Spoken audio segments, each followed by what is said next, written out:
เฮโล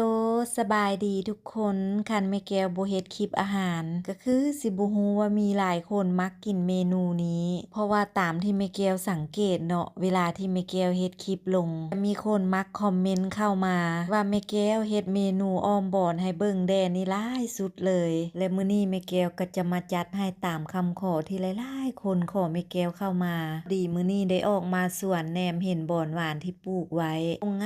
ามแหละมันตึบมันหนาโพดก็เลยสิตัดออกเพื่อนำไปเฮ็ดอ้อมบอนให้ทุกคนได้เบิ่งได้ชมนำกันสำหรับสูตรและวิธีเฮ็ดอ้อมบอนของแม่แก้วก่อนอื่นนำเอาบอนที่เฮาได้มาแล้วเนาะมาตัดมาซ่อมก่อนจะตัดเป็นท่อนประมาณคืบมือนึงนี่แหละหลังจากนั้นก็นำเอาบอนที่ตัดแล้วนั้นมาล้างน้ำทำความสะอาดดีๆก่อนตอนที่เฮามาจับมาบ่ายบอนนี้ก็อย่าลืมใส่ถุงมือเด้อทุกคนเพราะว่าอยู่ในต้นบอนมันจะมียางเนาะเวลาถึงมือหรือว่าติดมือแล้วมันจะล้างออกยากนะหลังจากที่ล้างแล้วก็จะนำเอาลงมาปิ้งไฟถ้าผู้ใดบ่ได้ดังไฟแบบนี้เนาะก็สามารถนำไปนึ่งหรือว่านำไปต้มเอาก็ได้แต่แม่แก้วเฮ็ดแต่ละครั้งมักจะนำมาปิ้งไฟเอาแบบนี้หลายกว่าเพราะรู้สึกว่ามันจะมีความหอมหลายกว่าเฮานำไปนึ่งหรือว่านำไปต้มเอานะสำหรับไฟที่ใช้ในการปิ้งเนาะก็ให้ใช้ไฟกลางหาไฟแห้งจะใช้เวลาปิ้งอยู่บ่ดนเนาะปิ้งแป๊บเดียวเปลือกมันไหม้มันดำประมาณนี้ก็ถือว่าได้แล้ว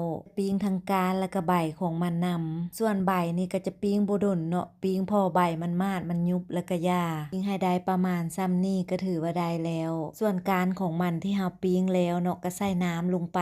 เพื่อล้างเพื่อปอกเพื่อลูบเอาหอยไหม้หอยดำของมันออกให้สะอาดดีๆก่อนจะปอกบ่ยากเนาะเฮาใช้มือลูบออกง่ายๆตามที่เห็นในคลิปนี้เลยเนาะจากที่ปอกล้างน้ำทำความสะอาดดีๆแล้วเฮาก็จะได้สีสันหน้าตาของบอนประมาณแบบนี้อ้อมบอนมื้อนี้แม่แก้วก็จะอ้อมใส่ซีนหมู3ชั้นในเมื่อหมูมันมีมันติดมาหลายเนาะก็จะคั่วจะเกี่ยวเอาน้ำมันของมันออกส่วนใดส่วนหนึ่งก่อนเพื่อบ่ให้มันมีความมันหลายหั้นนะระยะที่รอท่าคั่วหมูเอาเครื่องหอมลงใส่ครกเพื่อตำสำหรับเครื่องหอมก็จะมีหัวสิงไคหัวผักบัวหัวผักเทียมและก็มักเพชรตำทุกอย่างพอแลกดีแล้วก็นำเอาลงใส่หม้อต่อไปจนเครื่องทุกอย่างมันเริ่มมีกลิ่นหอมขึ้นมาจึงตามด้วยการใส่หัวข่าลงไปส่วนข่าที่แม่แก้วใส่ลงไปจะเป็นข่าอ่อนจะบ่ได้ตำใส่เนาะจะฝานเป็นเปียงบางๆใส่ลงไปพอทุกอย่างพอกะว่ามันได้แล้วก็ตามด้วยการใส่บอนลงไป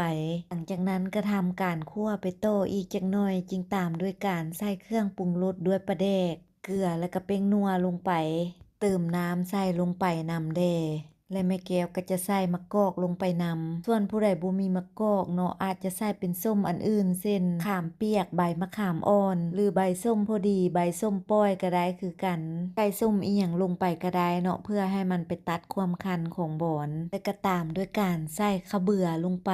หลังจากที่ใส่ข้าวเบื่อลงไปแล้วก็ให้มันคนหม้ออ้าวดุๆแด่เนาะเพื่อกันข้าวเบื่อมันนอนก้นหม้ออาจจะเฮ็ดให้ไฟมันดันก้นหม้อได้นะเราใช้เวลาต้มไปจนกะไว้ให้เครื่องทุกอย่างมันสุกดีแล้วก็จะตามด้วยการใส่ผักใส่หอมลงไปส่วนหอมที่ใส่ลงไปก็จะมีหอมบัวใบผักอีตูและก็ใบมะแคนหลังจากที่ใส่ผักใส่หอมลงไปแล้วตอนนี้ออมบอนส่งกลิ่นหอมหวนส่วนกลิ่นขนาดเลยบ่จักว่าหอมผักอีตูบวกกับหอมใบมะแคนใส่กันจะแม่นว่าหอมคักหอมแน่บัดนี้นะแล้วละได้นี่ทุกคนสำหรับเมนูอ้อมบอนหวานของแม่แก้วมื้อนี้นะได้เวลาตักใส่ถ้วยพร้อมเสิร์ฟได้แล้วบาดนี้มาเด้อผู้ใดอยากกินอยากซิมนำแม่แก้วนะมาปั้นข้าวเหนียวตุยอ้อมบอนแซ่บๆหอมๆนำแม่แก้วนำกันเด้อ